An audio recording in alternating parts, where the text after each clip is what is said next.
So let's talk about some of the skills that you would impart through a public workshop or training, and if there's like a pithy acronym or summary of what kind of skills or a certain system that you teach people. I'd love to hear about that for a few minutes. Then we'll go into Sure. some stories of how you've applied the skills in some dicey situations. Okay. The first thing, and I'll run through the schedule. And if you want more on each particular section of a schedule, just stop me.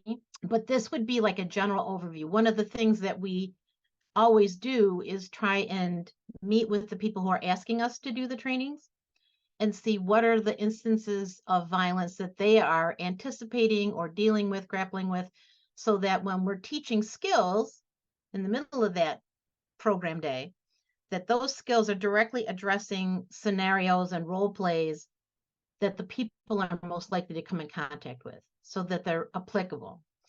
But the day always starts out, NPT starts everything we do with centering. And centering can take the form of a prayer or a song or meditation or yoga or spending time in the environment, just deeply listening. But a place where you find your best and highest and most centered self, um, and encourage people to do this practice on their own every day so that when they're in a stressful situation, which is the whole rest of the workshop content, that they remember what it feels like when they're at their best. And if they're practicing it like a muscle, then they continually are able to go back to that in a much more accessible way when they're in a stressful situation. So it starts with centering and quick introductions, and then we talk about communication skills. And the first communication skill that we emphasize is body language. There's two important things really about body language, but like in the most generous of statistics, only 30%, and that's at the high end, only 30% of our communication comes from the words we use. The rest is body language, facial expression, vocal tone. And so a lot of times when people go into a stressful situation, they're thinking about what am I going to say? Not how do I look? So it's important to be able to read other people's body language. Do they look frustrated? Do they look sad? Do they look scared? Is their body tense? Are their fists clenched? How are they standing? All of those things are really important and tell you so much about the other person. But while you're watching for that, watch what you're doing. How do you look? Is your body language conveying that you're open to a conversation, that you're not threatened? So we go through those tips and what that might look like.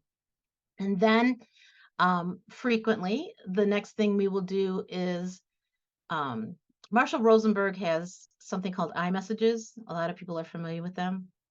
And we do sort of a riff off that called personal power messages. And the way that they're different in the original formula, it's I feel, and you fill in the blank, because, when, whatever it is that happens, and I want you to. We're looking at a more collaborative, democratic model. So in personal power messages, it's not that you're problem solving just for yourself, that you're working collaboratively. And that's what we want to emphasize.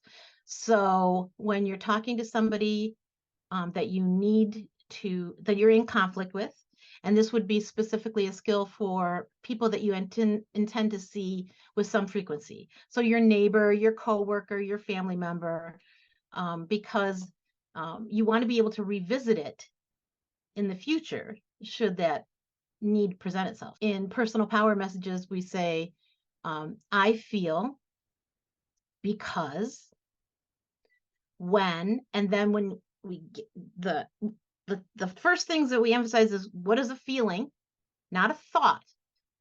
And I'm like going to give you the whole training in like 20 minutes, so let's not do that. But we delineate what's the difference between a feeling and a thought, so that you're conveying a feeling, and you take the word you out of that formula. especially in American culture. As soon as we hear the word you, our brain just sort of jumps to what's my defense or what's my excuse, and you're like formulating that thought for your response, and you miss the actual content of how to problem solve this.